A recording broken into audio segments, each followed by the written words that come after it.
अभी स्टार्ट करते हैं विद राइट्स ऑफ कंज्यूमर कि कंज्यूमर के राइट्स कौन कौन से हैं।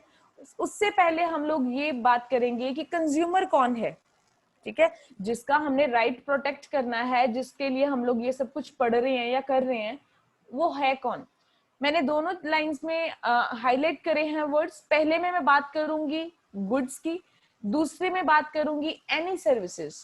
सो a person who by any goods for a consideration, आप कुछ भी चीजें परचेज कर रहे हो किसी कंसिडरेशन के लिए। फॉर एग्जाम्पल, मैंने कोई चीज ली है, उसके बदले में मैं आपको पैसा दे रही हूँ, उसके बदले इन रिटर्न में आपको कुछ ना कुछ दे रही हूँ, कुछ भी कंसिडरेशन में दे रही हूँ। सो वो पर्सन जो ये चीजें खरीदेगा उसको मैं क्या कहूंगी, कंज्यूमर। आगे लिख दिया है कि इसमें कोई भी आप लोगों का पर्सन जो है वो इंक्लूड हो सकता है। It includes any user of such goods with the approval of the buyer. But आगे लिखा है कि इसमें कौन से पर्सन नहीं आएंगे, जो पर्सन गुड्स खरीदते हैं फॉर कमर्शियल पर्पस। आप सबको याद होएगा, मैं आपको हमेशा एक डिफरेंस कराती हूँ +1 में, कंज्यूमर और कस्टमर कौन है। अब इन्होंने ये लाइन का मतलब ये है कि कंज्यूमर, अगर मैं कोई चीज खरीद रही हूँ डायरेक्ट कंजम्पशन के लिए तो मैं कंज्यूमर हूँ, ठीक है। बट अगर मैं कोई चीज खरीद रही हूँ पर मैंने ये सोचा है कि मैंने वो चीज आगे बेचनी है, जैसे हम रिटेल शॉप पे जाते हैं, हमारे घर के आसपास शॉप होती है ना, वो चीजें खरीदते हैं, वो गुड्स को खरीदते हैं, बट आगे उन चीजों को बेचने के लिए, तो वो कंज्यूमर नहीं है, वो उन चीजों को कंज्यूम नहीं कर रहे, वो सेल करने के लिए चीजों को लेके आए हैं ना, तो वो क्या है, कस्टमर। इसलिए इन्होंने कंज्यूमर की डेफिनेशन में कस्टमर को इंक्लूड नहीं करा, उन पर्सन को इंक्लूड नहीं करा जो चीजें आप रीसेल के लिए लेके आ रहे हो। नेक्स्ट में बात करी है कि कोई भी पर्सन जो सर्विसेज ले रहा है कंसिडरेशन के लिए, ठीक है, आपने कुछ पे करा, आपको सर्विसेज मिली। फॉर एग्जांपल, आपने इंश्योरेंस पॉलिसी ली, कल को इंश्योरेंस पॉलिसी वाले पैसा देने से मना कर दे ड्यू टू एनी रीजन, ठीक है, या फिर आप लोगों ने प्रीमियम दिया था, रिफंड नहीं मिला, किसी भी तरीके से सरेंडर की थी पॉलिसी, पैसा नहीं मिला, तब भी आप लोग जो है कंप्लेंट फाइल कर सकते हो। मतलब तब भी तो मैं कंज्यूमर हूं ना, बट तब मैंने कोई चीज तो नहीं खरीदी थी उनसे, कोई गुड्स तो नहीं खरीदी थी, मैंने क्या खरीदा था उनसे, services. Services in the sense कि मैंने उनसे क्या खरीदा था, इंश्योरेंस पॉलिसी, वो भी तो सर्विस है ना। बैंक अकाउंट खुलवाना, वो भी एक सर्विस है। तो ये चीजें कहते हैं, जब आप अवेल कराते हो कंसिडरेशन के लिए, आप कस्टमर हो, आप इसमें कोई भी बेनिफिशियरी, कोई भी पर्सन जो सर्विसेज ले रहा है, बेनिफिशियरी उसको कहते हैं जो पर्सन सर्विसेज लेता है, but it does not include, वो पर्सन नहीं आएगा जो कमर्शियल पर्पस के लिए सर्विसेज लेता है। कि आप किसी के एज ए एजेंट काम कर रहे हो तो आप एजेंट हो, फिर आप कस्टमर या कंज्यूमर नहीं हो उस टाइम पे। ये आपको डेफिनेशन क्लियर होनी चाहिए। आप चाहो तो इसको एक ही लाइन में कंप्लीट कर सकते हो, any person who buys any goods और सर्विसेज या and services for a consideration, आगे सारी लाइन कंप्लीट कर देना। मन है तो अलग अलग लिख देना, it is totally up to you. तो कंज्यूमर कंज्यूमर समझ में आ गया, ये है कौन। अब हम बात करेंगे rights of a consumer. Consumer पता चल गया कि जो पर्सन सर्विसेज ले रहा है अपने यूज के लिए, अपने लिए कंसिडरेशन के लिए, वो कंज्यूमर है। अब मेरे हक कौन कौन से हैं, मेरे राइट्स कौन कौन से हैं। तो राइट से पहले ये लाइन मैंने अंडरलाइन करी है, ये एक्ट याद कर लो, पता होना चाहिए। एक्ट 1986 है, पेपर में आ सकता है, ये चीजें आपको पता होनी चाहिए। इसके अलावा यहाँ पे प्लीज करेक्शन कर लेना, 8 राइट्स हैं। आई नो आपकी बुक में 6 दिए हैं, बट रिसेंटली गवर्नमेंट ने 2 और बीच में हम कहे कि इनकलकेट कर दिए हैं, तो ये 8 राइट्स हैं, तो हम 8 पढ़ेंगे अब पूरे। फर्स्ट वन इन्होंने यहाँ पे लिखा है कि मेरा फर्स्ट राइट क्या है, राइट टू सेफ्टी। कि आप जो भी चीजें, एक कंज्यूमर का एक राइट है कि उसको जो भी चीजें बेची जानी चाहिए वो हजार्डियस नहीं होनी चाहिए, ना मेरी लाइफ को, ना मेरी हेल्थ को किसी भी तरीके से मुझे उससे नुकसान नहीं होना चाहिए, ठीक है। अगर कोई भी आप यूज करते हो चीज और उससे, उसके यूज के बाद आपको नुकसान होता है, उसके लिए जो सेलर है, जो बिजनेस है, जो इंडस्ट्री है जिसने वो चीज आपको बेची है, वो इसके लिए लायबल है, आप उसके अगेंस्ट केस कर सकते हो, ठीक है। फर्स्ट वन मैंने आपको कौन सा वर्ड यहाँ पे रीड करा है, राइट टू सेफ्टी। कि जो प्रोडक्ट आप उनको प्रोवाइड कर रहे हो वो सेफ होना चाहिए, उससे उनको कोई भी नुकसान जो है वो नहीं होना चाहिए।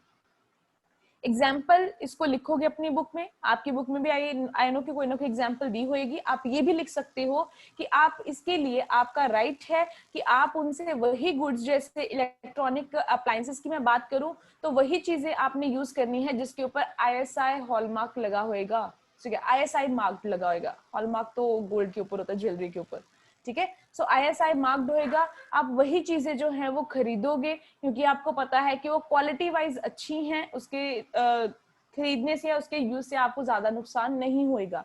मेरा फर्स्ट राइट। सेकंड राइट क्या है? Right to be informed.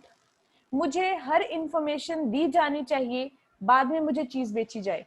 अगर आपने फॉर एग्जाम्पल आपका सारे सेलर हो और मैं बायर हूं, मैं आपसे कोई चीज लेने गई, आपने बिना पैसे बताए, ठीक है, यहाँ पे मैन्युफैक्चरिंग डेट नहीं बताई या वहां पे मार्क नहीं थी उस प्रोडक्ट के ऊपर, प्राइस मेंशन नहीं था, क्वांटिटी नहीं लिखी थी, एक्सपायरी डेट नहीं लिखी थी, ये चीजें नहीं बताई या नहीं लिखी थी, आपने चीज बेच दी, उसके लिए सेलर लायबल है, ठीक है। सो ये मेरा राइट है कि मुझे जब मैं चीज खरीदूं मुझे इन चीजों के बारे में बताया जाना चाहिए कि या अब आपने देखा ही होगा, आप बेसिकली कोई भी चीज जैसे ब्रेड बटर लेने जाते हो मार्केट से, तो वो क्या करते हैं, एक्सपायरी डेट चेक करने के बाद ही आपको ये चीजें बेचते हैं, अदरवाइज ये चीजें आपको नहीं बेची जाती, ठीक है।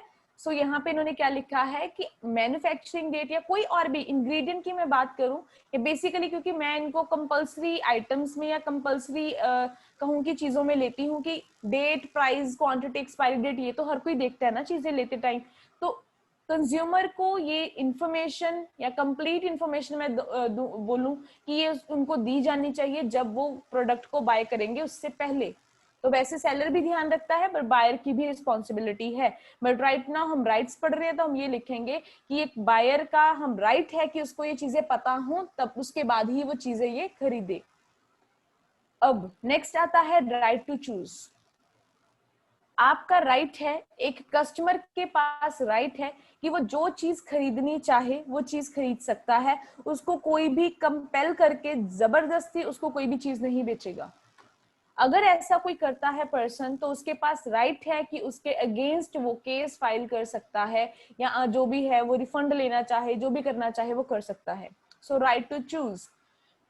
Consumer has a right to choose any product out of the available product as per his own decision making। तो बुक में 3-4 लाइनें और लिखी होंगी ऑन द अदर हैंड करके, मीनिंग उनका सेम ही निकला है कि अगर वो कोई आपसे डिफरेंट कलर मांग रहा है या डिफरेंट साइज का प्रोडक्ट मांग रहा है, जो भी वो चीज आपसे मांगेगा आपको प्रोवाइड करनी पड़ेगी, और उसके बाद जो है आप उसको कंपेल नहीं कर सकते, आप उसको हम कहें कि फॉल्स एडवर्टाइजिंग नहीं कर सकते, गलत चीज बोल के उनको चीजें नहीं बेच सकते। अगर आप कस्टमर के साथ या कंज्यूमर के साथ ऐसा करते हो तो वो डायरेक्टली आपके अगेंस्ट केस फाइल कर सकता है या आपको किसी भी तरीके से पनिशमेंट के लिए स्यू कर सकता है। नेक्स्ट वन आता है right to be heard. Right to representation भी इसको हम कह देते हैं, ठीक है, क्योंकि राइट टू सीक रेड्रेस वो नेक्स्ट हम पढ़ेंगे। सो राइट टू बी हर्ड कि अगर मान लो मेरे अगेंस्ट फाइल होती है केस या किसी भी तरीके से हम केस हम फाइल करते हैं तो मेरी सुनवाई का मौका होना चाहिए मेरे पास। सो कंज्यूमर उसके पास राइट है कि वो कंप्लेंट फाइल कर सकता है, ठीक है। अगर वो कोई भी सर्विसेज के साथ डिससेटिस्फाइड है, उसको लगता है कि वारंटी गारंटी मुझे दी गई थी जब मैंने स्ट्रेटनर लिया था, जब मैंने कुछ और कोई भी बोल दो कि फैन लिया था आपने, तो तब आपको वारंटी दी गई थी, बट अब वो आप लोगों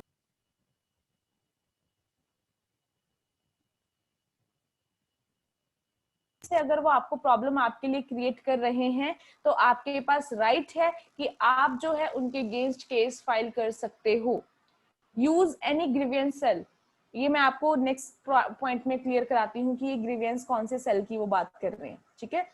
आई होप आपको यहां तक क्लियर हो गया होगा, मैं राइट्स की बात कर रही थी। नेक्स्ट हम बात करेंगे राइट टू सीक रिड्रेस। अब कहते हैं कि एक तो मैंने बोल दिया कि मान लो कल को मैंने कोई चीज खरीदी थी, कोई कॉस्मेटिक प्रोडक्ट यूज करा जिसकी वजह से मेरी स्किन खराब हो गई। सो फर्स्ट मेरे पास राइट है कि मैं केस कर दूं। तो जब मैंने केस करा तो उनके पास बहुत सारी ऑप्शंस थी, मैंने हाईलाइट करा है, मैं इन चीजों को समझा रही हूँ। पहले बता दूं कि मान लो कि मैं अभी कॉस्मेटिक की मैंने जैसे एग्जांपल दी कि मैंने इसको यूज करा, मेरी स्किन खराब हो गई। अब जब मैंने कोई केस फाइल करना चाहा या स्यू करना चाहा, उनके पास 3 ऑप्शन है उस टाइम पे या तो वो प्रोडक्ट रिप्लेस कर दे।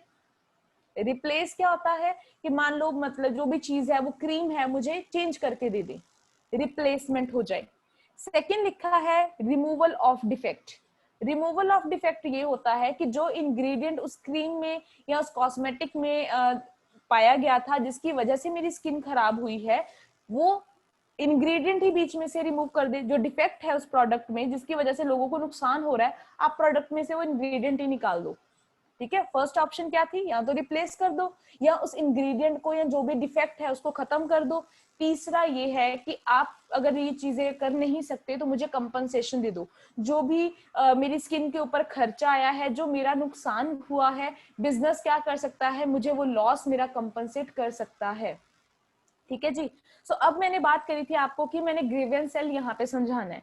सो आपके पास तो मैंने ये बता दिया कि उसके पास 3 ऑप्शन है उस बिजनेस के पास कि यहाँ रिमूव करे या रिप्लेस करे या आपको कंपनसेट करे। आपके पास ऑप्शन क्या है, ये तो उनके पास ऑप्शन थी, आपके पास ऑप्शन क्या है कि आप कौन से रिड्रेसल में जाके अपना जो कह सकते हो कि केस फाइल करोगे। आपके पास 3 ऑप्शन है। ठीक है, एक है डिस्ट्रिक्ट, एक है स्टेट, एक है नेशनल। इनको ग्रीवेंस सेल भी बोलते हैं। ठीक है, सो यहाँ पे ये चीजें मैंने यहाँ पे लिख दी हैं। रिड्रेसल कमेटीज हैं, इनको रिड्रेसल कमेटी, रिड्रेसल फोरम बोला जाता है। सो ग्रीवेंस सेल, एनजीओ वगैरह भी बाद में बीच में आ जाती हैं कि आप कहीं पे भी जाके अपना एटलीस्ट कंप्लेंट फाइल कर दो कि आपको उस प्रोडक्ट को यूज करने के बाद आपको नुकसान हुआ है। So consumer has the right to get relief in case product और service falls short of his expectation. कि जो उसने एक्सपेक्ट किया था या जो उसने जो सोच के वो प्रोडक्ट लिया था उसके अकॉर्डिंगली आपका प्रोडक्ट नहीं निकला, कलर चेंज है, साइज में कमी है, एक्सपायरी डेट हो गई है उसकी, कुछ भी हो गया है किसी भी तरीके से। ठीक है, आपने जो एक्सपेक्ट किया था वैसा प्रोडक्ट नहीं है, तो आप केस जो है वो फाइल कर सकते हो। नेक्स्ट वन लिखा हुआ है right to consumer education. Consumer को अवेयर कराना है। तो यहाँ पे भी मैंने एक लाइन अंडरलाइन करी है, उसको ध्यान से देखिए कि आप लोगों को बताने के लिए, अब देखो काफी जो +2 में स्टूडेंट्स हैं उनको नहीं पता कि क्या राइट्स हैं, कौन सा कंज्यूमर प्रोटेक्शन एक्ट है। ऐसा भी कुछ होता है कि हम केस फाइल करते हैं, डिस्ट्रिक्ट कोर्ट में करते हैं, स्टेट में करते हैं, नेशनल में करते हैं, या फिर कितने अमाउंट लगता है जब केस फाइल करते हैं, कितने लोगों को पता होगा। हार्डली 40 to 50%, मैंने ज्यादा ही बोल दिया, कम ही होंगे। सो कहते हैं इसलिए गवर्नमेंट ने क्या करा है, उन्होंने कंज्यूमर ये स्कूल है या ये जो हम पढ़ाई कर रहे हैं कंज्यूमर, ये प्रोग्राम उनके करिकुलम में ऐड कर दिया है। मीडिया में भी ये चीजें अवेयर कर दी हैं, मीडिया को भी हम कहें कि एडवर्टाइजिंग टीवी के थ्रू आपको अवेयर कराया जाता है। आपने ये सुना होगा जागो ग्राहक जागो, आप टीवी में ये ऐड देखते हो जब ये अमिताभ बच्चन की सर की एग्जाम आपके वहां पे ऐड आती है गोल्ड की। ठीक है, तो वहां पे वो प्रॉपरली बताते हैं कि ISI हॉलमार्क जो है लगा होना चाहिए गोल्ड के ऊपर, ज्वेलरी के ऊपर, और उसके बाद ही आप जो है ये चीजें खरीद सकते हो। तो आपको इतना ज्यादा अवेयर कराया जाता है, तो ये आपका राइट है, आपको प्रॉपरली इंफॉर्मेशन दी जानी चाहिए, चाहे वो मीडिया के थ्रू है, चाहे वो किसी भी चीज के थ्रू है।